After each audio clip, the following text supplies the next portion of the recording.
Mitch, I have to make myself quite vivid to Mrs. Davidson, considering what you've told me. It's clear she thinks that her good motives raise her above the law. This was her first offense. I realize that, Mitch, but a fine is not out of the question. Without prior verbal warning?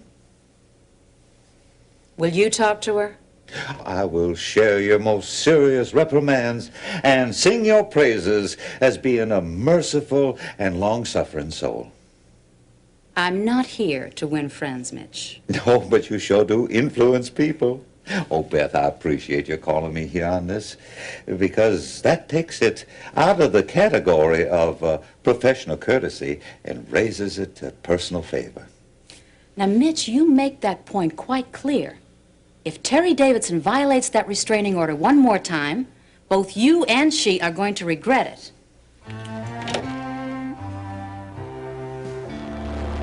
Thank you.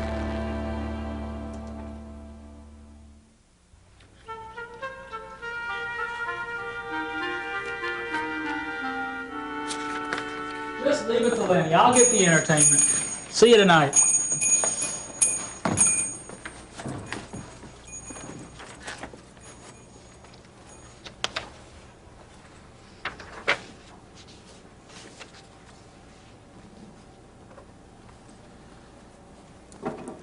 Hey, does Herbie still work here? You having a hard time finding something? Yeah. The Midnight Body House. You got any in stock? No. Oh, man. We gotta have that for a party tonight. Why don't you try a bestseller instead? What are you trying to pull, man? Nothing. By tonight's party, you could be spending eternity in hell, and I'm afraid they don't do many parties there. You own this place now? That's right. It's under new management. What are you, some kind of nut or something? No, I'm not some kind of a nut. Yeah, I just found out what real living's all about. I used to be just like you. Out boozing it up all the time, life in the fast lane. All it ever did was give me grief. Then I met Jesus. Jeff? See, I thought I was happy, but I wasn't. All I was a loser. Hey, what is this place, a bookstore or a church? Wait a minute. Just listen to me. See, 3 months ago, I was out chasing skirts, boozing it up all the time. Then I found myself in a hospital, waiting to die of cancer. God healed me. Now look, why don't you just cut the sales pitch, okay? I've heard it all before. All I did was come in here to get a book. If you don't have it, just say so. But don't lay your trips on me, man. Sermon City. Sheesh. If you ever want to talk to anybody, I'll be right here. Talk? You gotta be kidding. I'm never coming near this place again.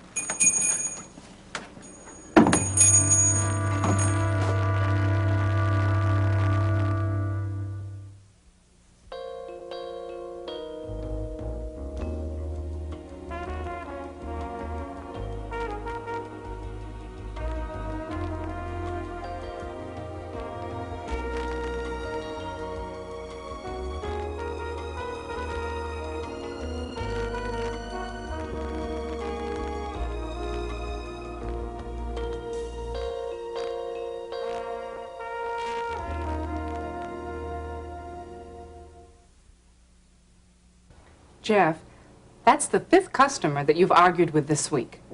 And now you have Bibles on the bestseller rack. This isn't a bookstore, it's a walk-in chapel. I wasn't arguing with him. I just wanted him to know the difference God's love can make. I know, honey, but if he had wanted to know, he would have asked you. No, he wouldn't. He would have kept on drinking, looking for the easy way out, just like I did.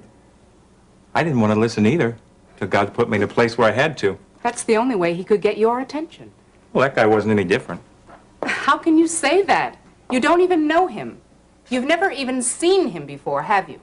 I just know, that's all. I can tell. And can you tell that we have bills to pay, that we're barely breaking even, much less making a profit? So what does that have to do with my witnessing? Plenty. When you do it during business hours and people don't come back as a result of it. Jeff, there are 2 months' bills laying back there. Honey, I can't compromise my faith just for better business. I'm not asking you to compromise anything. Yes, you are. You just said you didn't want me to tell people about the Lord. I did not say that. Who are these people that are coming in here? Customers or converts? Well, both. All right, Jeff. Let's just think this through. You said that the Lord gave you this bookstore. Well, we're not making a profit. Wouldn't the Lord want us to be successful? Honey, when I try to keep it inside, there's just something in there that won't let me keep it there. And when I do tell people about the love of the Lord, well, I feel like, I don't know, I feel happy. Jeff, did you feel happy when that guy walked out of here? You won't believe this, honey, but I'm glad I told him. Maybe this bookstore wasn't meant to be. I don't know.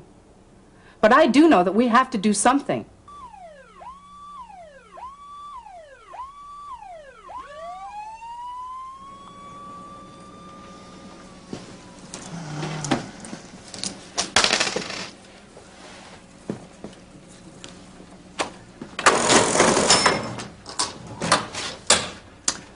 Penny for your thoughts. Oh, Mitch, what are you doing here? I'll give you one guess. Oh, come on, don't take so much time. I'm just here to see how you're doing. Oh, I'm sorry, Mitch. Come on, please sit down. Thank you. You know, you look like a little girl sitting here expecting a whooping. How's Peter? Oh, he's doing fine. He's working after school to help pay his way, as he says. Oh, that's good. Yeah, he's going to find out earlier than most young people about the working world. Mm-hmm. You know what he's doing is really an act of love. Oh, yes, I know. You know, he reminds me so much of Scott. How you doing? Fine. Just fine. That don't sound so convincing to me. No, really, I am. It's just that I've got a lot on my mind these days, after all. About Nancy. What is it, Mitch? Now, what did you come here for, really? I came to call on a person that I care about very much. I think there's more to it. Well, now, you don't want people to know that this is bothering you, but it does, doesn't it? Mitch, please don't. Now, Terry, I am trying to help you, but I can't help you unless you help me. Now, I was summoned to Judge Slaymaker's office yesterday. Do you have any idea why? Well, maybe. She told me that you violated the restraining order that requires you to stay away from Nancy. Now, why in heaven's name didn't you come to me first before I hear it from Judge Slaymaker? Mitch, now is not the time but to... Terry, why in the world would you do such a thing when you know that doing that could cause you to forfeit all your claims to the estate? Not to mention how it makes you feel. Nancy is my sister, part of my family. And I'm not going to let any court order tell me when I can or cannot see her. Mitch, I really think it would be better if we discuss this later. After work, you can stop by the house. There's something still bothering you. About Nancy? Mitch, I'm going to be late. I've got to go. Terry, sooner or later it's going to come out. You know that. I've got to go now.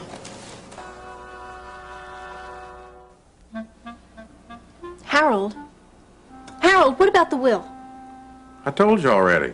Well, tell me again. Why is it taking so long to settle this thing? Yeah, this sure does look soft. Yeah. Charles Carpenter to see you, sir. Tell him to wait. I'm still talking to Miss Lawson. But he seems to be running. Now, where were we? The will. Oh, yeah. Now, look, Nancy, I told you before that things like this can drag on and on for months, even years. Hey, it's nice jewelry you got there.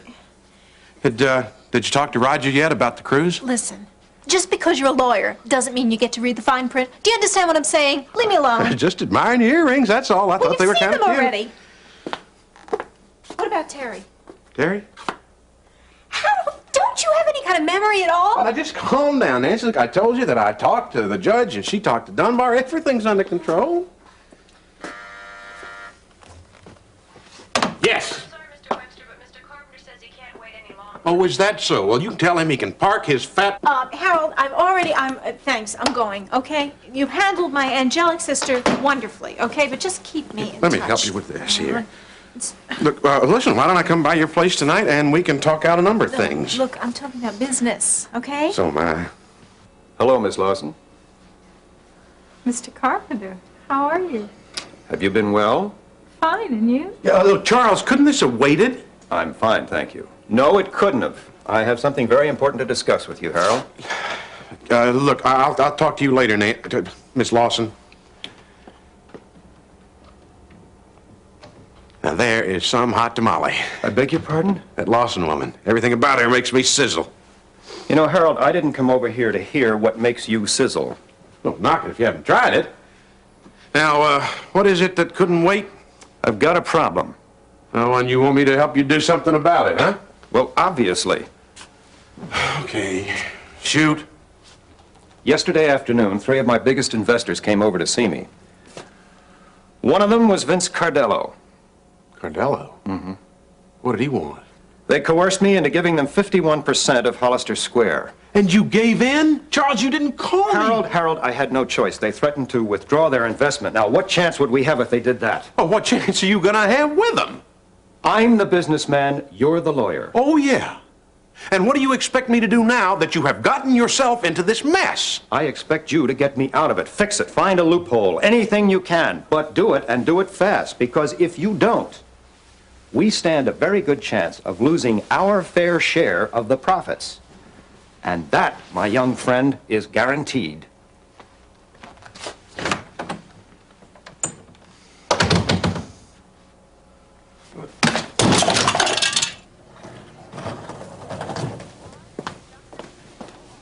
Hi, Mom. Oh, hi, honey. You looking for Ben? Mm-hmm. Just thought I'd stop by and say hi. Well, I feel honored. Except if you say age before beauty. Oh, then... don't worry. Don't worry. Guess who I just saw in the parking lot? Oh. Mitch. Oh. He said that you went to see Nancy. So? So you violated the restraining order, Mom. I went to see my sister. I don't need a judge's permission to do that. You're jeopardizing your own defense, Mom. Why? Lori, please. This is between Nancy and me. Nobody else. Nobody else, huh? She's suing me and Peter, too, remember? What's this hunch that Mitch is checking on? Hunch? I don't know what you're talking about. Yeah, he said he had a hunch about Nancy. Mitch said that. Yeah, he said he was checking on it today. Well, I have no idea, Lori. Mom, why are you being so secretive about all this? You shouldn't have gone to see her. There's a restraining order. What I did has nothing to do with legal battles. It has everything to do with family loyalty. All right. Then let's be loyal. We need to trust each other, Mom. Especially now. Look, I've got to be in OR in 2 minutes. I think maybe you can find Ben in the North Wing. Mom, wait! Mom!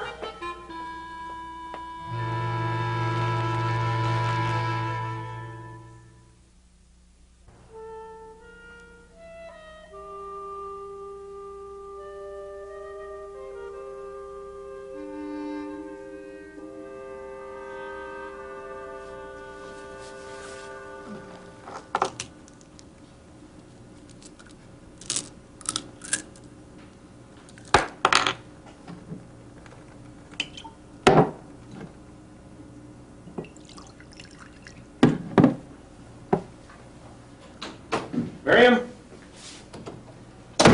I thought I told you to be back at the office at 1 o'clock. Whoa, that isn't Casanova Carpenter. Hottest thing since Hollister Square. Why weren't you back at the office? And what are you doing in your robe? You said you were going out with Nancy. I just thought... Miriam, has it ever occurred to you that my lunch hour has nothing whatsoever to do with your job responsibility? So why should I have to be there if you're not? That's not fair. You know, I think Nancy was right. You're ungrateful and irresponsible. And you don't give a damn about anything. Oh, I don't give a I see. I suppose you give a damn about what she says, though, don't you? Yeah, that's right, because you don't care a thing about me. All you care about is whether or not I'm at work or not. That's all you care about. After all, I'm Look at just this your place. daughter. Look at this place. Dust all over everything, week-old newspapers, and these disgusting Daddy! weeds. Norman happened to give those to me. They were roses. I don't care what they're called or who gave them to you. I want them out. You don't do anything at the office. You don't do anything here, certainly. The least you could do is clean up this pigsty or find somebody who can. Well, I tried. I called the agent. Well, you can call out the National Guard if you want to. I don't care. But I want this out by the weekend. Or else. Come on, Daddy. Miriam, I mean it.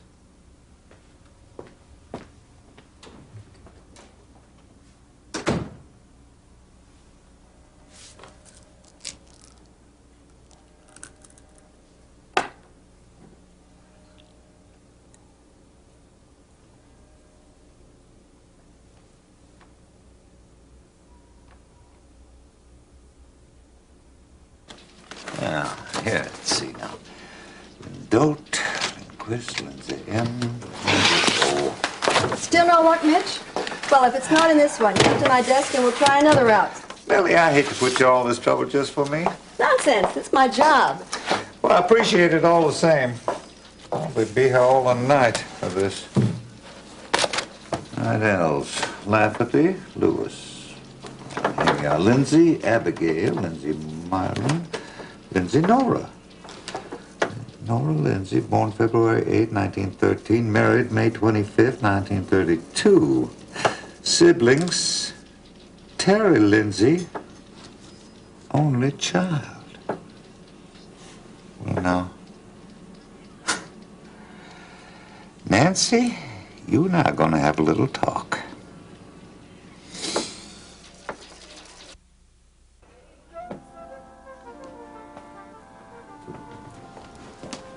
Nurse? May I help you? Yeah, I'm looking for Dr. Ben Martin. I'm sorry, I just got on duty half an hour ago. I haven't seen him. Can't you page him? Are you outpatient or clinic? Neither. I'm a wife. Oh, I didn't know Ben was married. Well, now you do, so could you please page him for me? I've never- Lori, Forget the page. I already have. what are you doing here? Looking for you. I've been so busy, I've been in the same area for more than 5 minutes. I've been roaming the halls for over an hour. What is it? Is something wrong? No, the insurance company called, and the adjuster said that he wants to settle. It sounds really great, Ben. Well, that's good news. But look, I'm right in the middle of something, and I need to get this to Tox Ben, Lab, right? please. Can't you spend 5 minutes with me? Lori, My feet are killing me, my head hurts, and I'm nauseous. Now, will you listen to me? Okay. Excuse me, Tracy. Yes. I'm sorry. I know it seems like I'm always bugging you. But could you take this over to Tox? I promise. I know. That's what you said to me last time. Now, that was different, and you know it. Don't worry. I'll hold the troops back as long as I can. Thanks. All right. Now, you happy? You have my undivided attention. Yeah, I'm very happy. Ben, I've been waiting for this all day. How come you're so busy? Well, because I'm working staff this week, Mrs. Martin. I mean, no more free time throwing paper wads into the basket waiting for patients. Or having small talks with the receptionist. Or listening to construction work hammering away outside. Ah, yes. Those were the good old days. I saw Mitch earlier this morning in the parking lot. Of the hospital? What's he doing here? He told me that Mom went to see Nancy. Went to see her? Isn't that contempt of court? He said he got her off easy this time. Well, why would she do something like that? I don't know. Mitch said he had a hunch and that he was going to check on it or something. Well, maybe Mitch can get through to your mom. Look, can we talk more about this tonight? Okay? Are you going to be late again?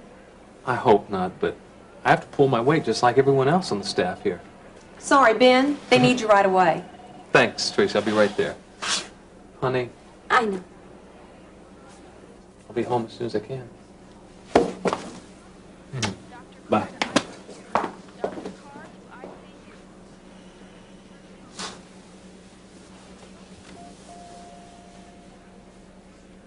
La la la la la la la la la la la la la la la la Dun, dun, dun, dun. La la la la. La la la la la la la la la. Dun, da, da, da, da. La la la la la la la la la la. La la la la la. La la la la. Okay. La la la. Just a minute.